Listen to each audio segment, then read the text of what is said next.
Une statue d'1 mètre de haut ornée d'une corne. C'est l'œuvre phare parmi les 15 000 exposés à la Brafa qui prend ses quartiers cette année au Ezel. La statue est originaire du Congo et elle représente un ancêtre protecteur qui devait veiller sur des chasseurs. La peau qui est dessus, qui est une peau d'animal, qui symbolise évidemment toujours la chasse, et surtout au-dessus la corne. Mais si vous regardez attentivement, au milieu de l'ombilic, vous avez une charge magique. Et donc cette charge-là représente le centre du clan. Et les mains qui sont posées sur le ventre sont censées protéger le clan de tous les mauvais esprits. Cet objet est la pièce emblématique de la collection proposée par Didier Claes. La statue est l'œuvre emblématique de l'expo.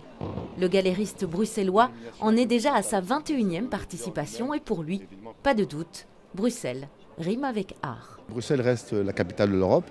Géographiquement, on est très bien placé entre toutes les autres grandes capitales, telles que Paris ou Maastricht par exemple, où il existe une foire concurrente de très haut niveau aussi.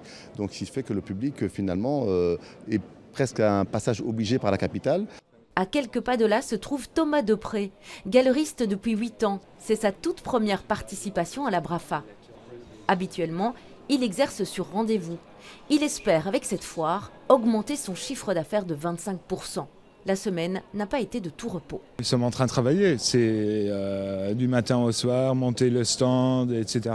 On doit être ici, on doit accueillir les gens, on doit donner des explications, on doit raconter tout ce qui est derrière nos œuvres. 115 galeries provenant du monde entier proposent leurs objets à Brussels Expo jusqu'au 26 juin prochain.